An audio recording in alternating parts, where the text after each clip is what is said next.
今天我要用菜脯和海苔来做一道素食家常菜料理。这次要做台湾古早味的蛙粿。蛙粿是流行于台湾早期的米食制品，因为成品是放在碗公里面，所以取名为蛙粿。蛙粿有分甜口味和咸口味，就看各个地区口味不同，做法及口味也有明显的差异。大家好，欢迎回到我的频道 Kistin Wong TV， 我是 Kistin， 饱了吗？那现在我们就来用菜脯和海苔来做这道台湾古早味的蛙粿吧。准备半碗的菜脯，这菜脯是在菜市场买的，先来清洗一下。菜脯冲洗2-3遍就可以了，不需要浸泡，不然风味就会流失了。菜脯洗干净了，放入盘中。准备半碗的大豆酥肉末。先来煮一些热水来泡大豆酥肉末，按下电源，选择90度，开始煮。水已经煮开了，可以来泡大豆酥肉末了。这有保温功能，好方便哦。好了，准备3朵的香菇，用热水泡软。准备4片豆干，把豆干切片。如果你是第一次来到我的频道，我的频道主要是分享素食料理家常菜的食谱。如果你对这些内容感兴趣，欢迎订阅我的频道，一定要记得打开旁边的小铃铛，这样就不会错过我的素食家常菜料理新食谱了。把豆干切碎，把豆干放入盘中，准备1小块的豆薯，把豆薯的皮削掉。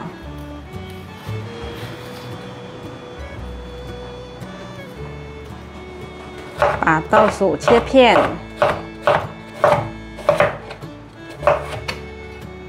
把豆薯切条，换一个方向，把豆薯切碎，把豆薯放入盘中。准备半张的海苔，让它有点鲜味，可以代替虾子。折小后剪成条状。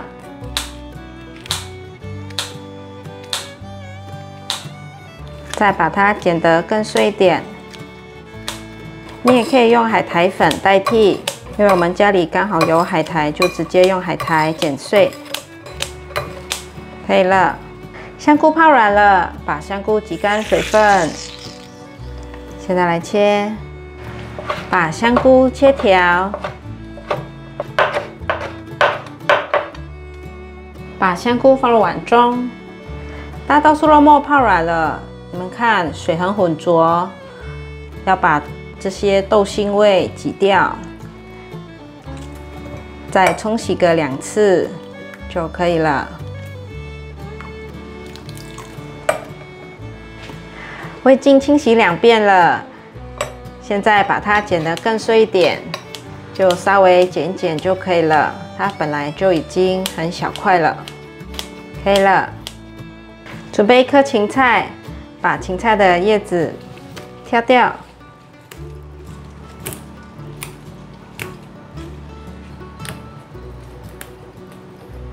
把芹菜的根部切掉，把芹菜切碎，把芹菜放入盘中。准备300克的再来米粉，再来米粉在马来西亚叫做粘米粉。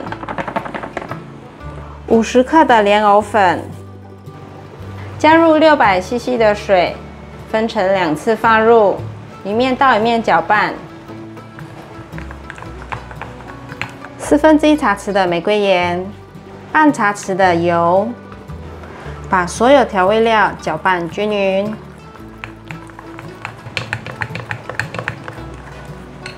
再继续把剩下的水放入。最后调成一个像这样子稠度的面糊，是稀稀的。锅内倒入少许的油，冷油把大豆酥肉末放进来，慢慢的炒，把大豆酥肉末的水分炒干。炒大豆酥肉末要不停的翻动，这样子颜色才会均匀。你们看它有膨胀起来了，再继续翻炒。炒到稍微你感觉到有比较轻了，现在放入菜脯，把菜脯炒香，炒至菜脯表面有点微焦，现在放入香菇，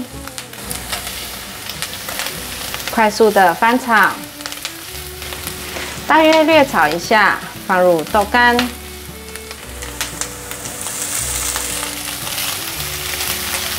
继续翻炒，炒至豆干表面有点焦香了。现在放入豆腐、芹菜，还有海苔，快速翻炒。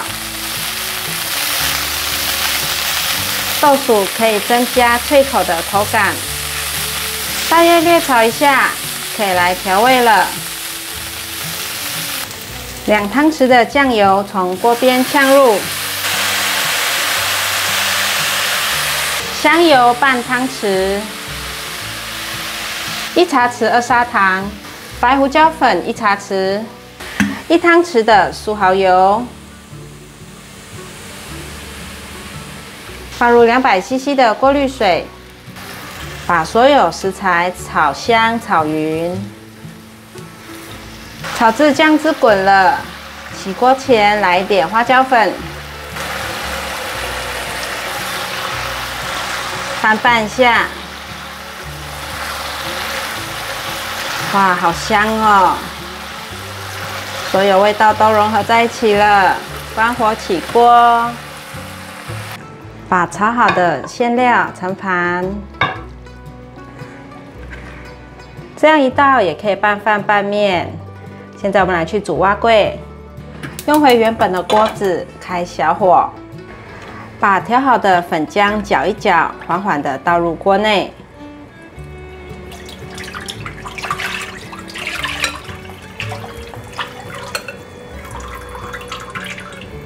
像这样不停的搅拌，把它煮成一个有稠度的面糊。 你们看，现在已经有结块了，再继续慢慢搅。这锅子蓄热性很好，先把它关火，再来慢慢搅。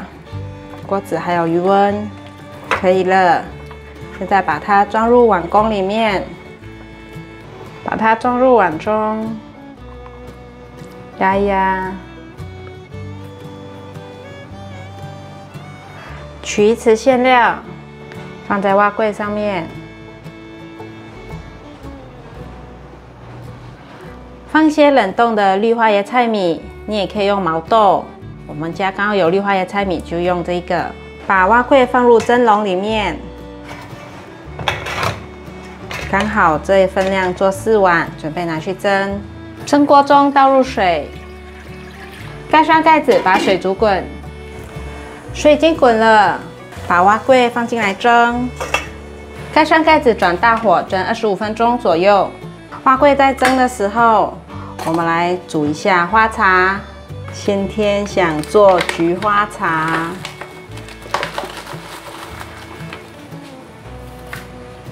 可以放在这个滤网里面。还有大约1汤匙的枸杞。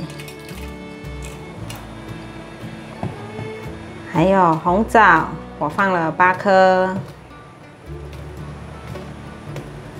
把盖子转紧在滤网上，非常方便。茶壶内倒入水，我都倒满，直接倒1300 ml。盖紧盖子，开启电源，选择模式，这是调奶模式，是45度。 花茶模式，它会炖煮50分钟；慢炖模式会炖煮60分钟；咖啡85度，泡茶90度，煮沸100度。我们现在选择花茶模式，到达100度C 之后，它才开始炖煮50分钟。所以现在它会从50分钟开始计算到0，就表示可以喝了。时间到了。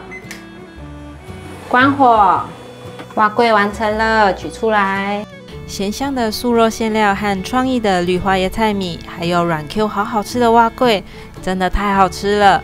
一碗浓浓古早味的蛙粿，搭配清香的菊花茶，在家也可以过一个有仪式感的母亲节。这个通胜智能温控玻璃养生壶是我最近很喜欢用的茶壶，可以泡茶，也可以泡咖啡或是煮热水。最喜欢它有24小时的保温，还有自动快速降温的专利，也可以让全家人饮水更安心。大家有兴趣可以在影片下的说明文点开链接来参考。欢迎免费订阅我的频道，打开旁边的小铃铛，按赞、留言、分享，别忘了追踪我的 IG。我们下一道料理见，拜拜。